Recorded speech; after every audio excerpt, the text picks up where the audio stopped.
Hello everyone, my name is Mrs. Tara Lane and I am the Chief Meteorologist at Queen City News in Charlotte. You can watch me talk about the weather on the news every Monday, Tuesday, Wednesday, Thursday, Friday, starting at 4 o'clock in the afternoon, 5 o'clock in the evening, 6 o'clock, and then later on at night at 10 o'clock. And I am so happy to be here with you all today. And being that is the month of February, and on February 5th, we observe a National Weather Person's Day. Hooray for all the weather people out there.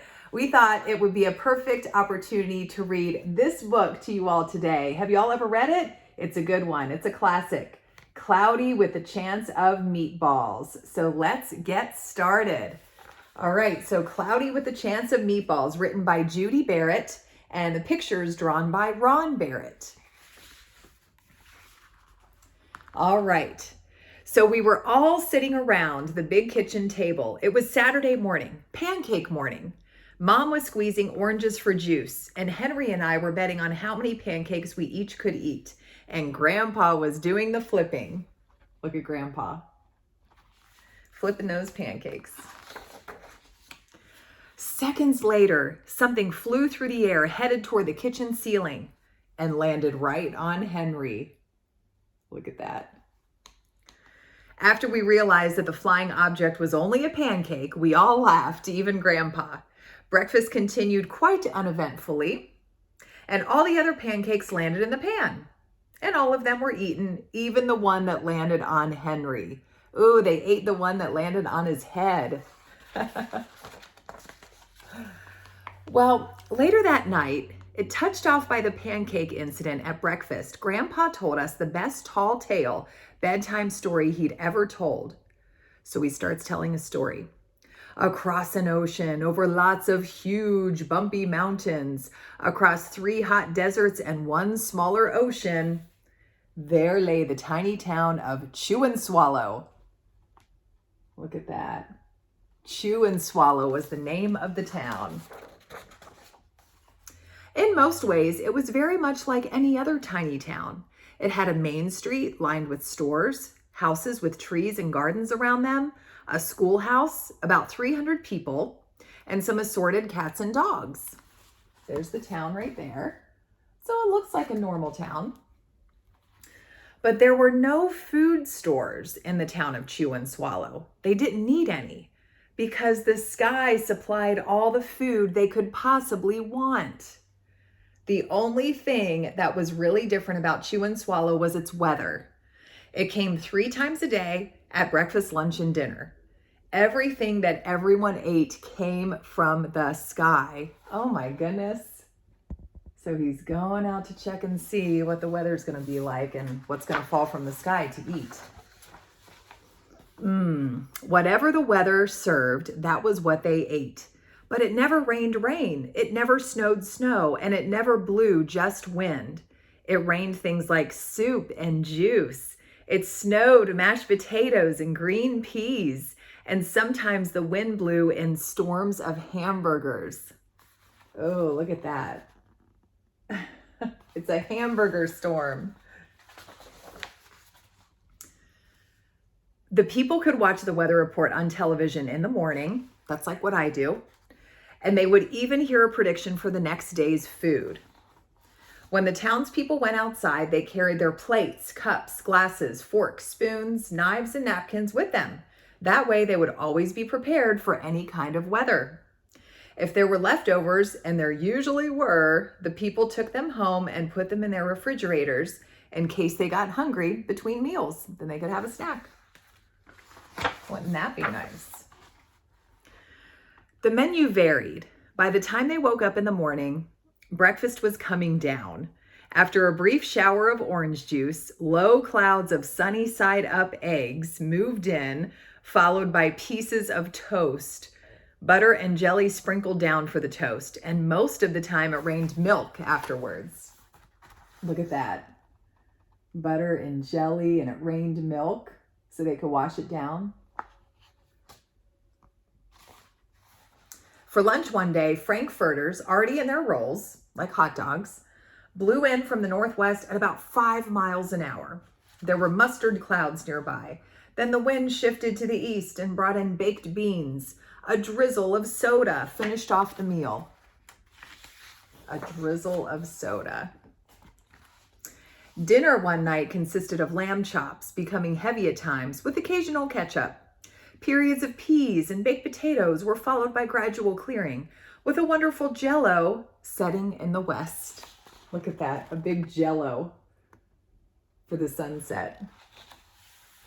The sanitation department of Chew and Swallow had a rather unusual job for a sanitation department. It had to remove the food that fell on the houses and sidewalks and lawns. That would be messy. The workers cleaned things up after every meal and fed all the dogs and cats. Then they emptied some of it into the surrounding oceans for the fish and turtles and whales to eat. The rest of the food was put back into the earth so that the soil would be richer for the people's flower gardens. Look at all that food. They don't want to waste it, so they put it back in the soil. Life for the townspeople was delicious until the weather took a turn for the worse. Spaghetti ties up town. Oh, one day there was nothing but gorgonzola cheese all day long, so now they had to eat the same thing. The next day there was only broccoli, all overcooked, and they just had to eat that. And the next day there were Brussels sprouts and peanut butter with mayonnaise. How many of you like Brussels sprouts? Me. And another day there was pea soup fog. No one can see where they were going, and they could barely find the rest of the meal that got stuck in the fog. Ooh, look at him.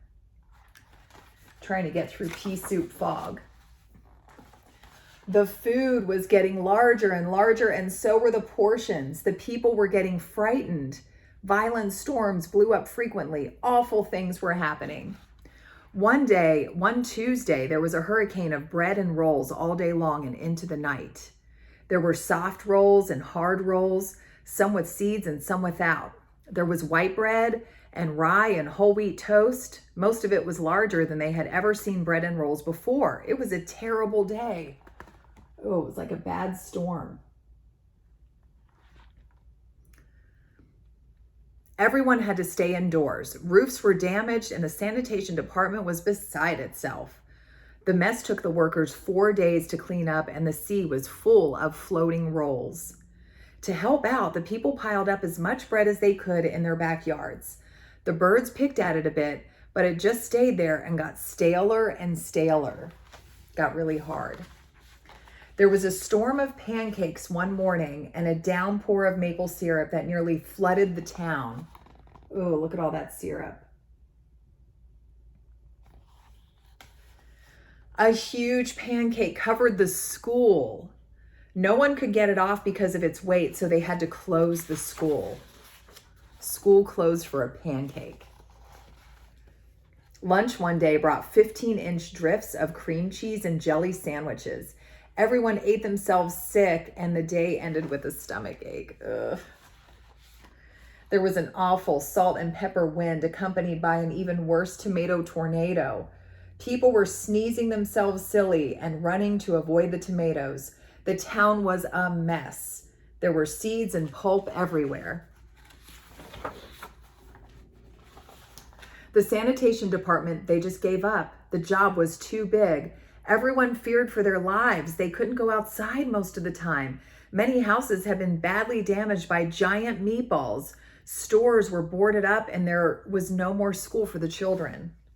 So a decision was made to abandon the town of Chew and Swallow. It was a matter of survival. The decision was made to leave so they could survive. Too much food in the town.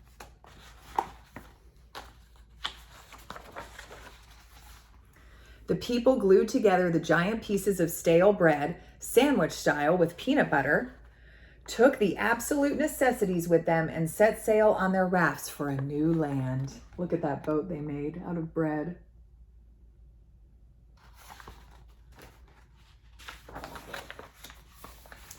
After being afloat for a week, they finally reached a small coastal town, which welcomed them.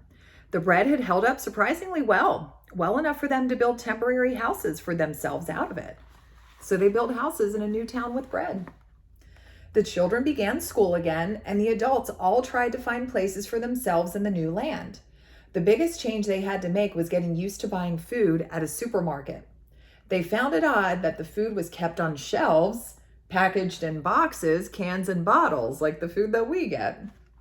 Meat that had to be cooked was kept in large refrigerators. Nothing came down from the sky except rain and snow. The clouds above their heads were not made of fried eggs, and no one ever got hit by a hamburger again. Nobody dared to go back to Chew and Swallow to find out what had happened to it. They were too afraid. Henry and I were awake until the very end of Grandpa's story. I remember his goodnight kiss. So there he is, still telling the story.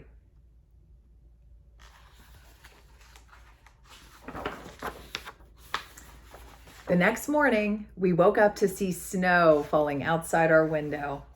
We ran downstairs for breakfast and ate it a little faster than usual so we could go sledding with Grandpa.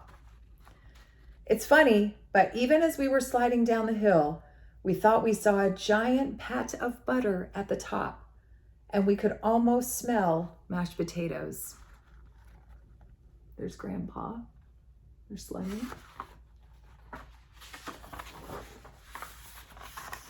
The end. Look at that big bowl of mashed potatoes. All right. Well, I hope you all enjoyed the story, and thank you again for having me, and have a good rest of this kind of chilly winter, and we'll see if we get some snow or mashed potatoes sometime soon. Bye, everyone.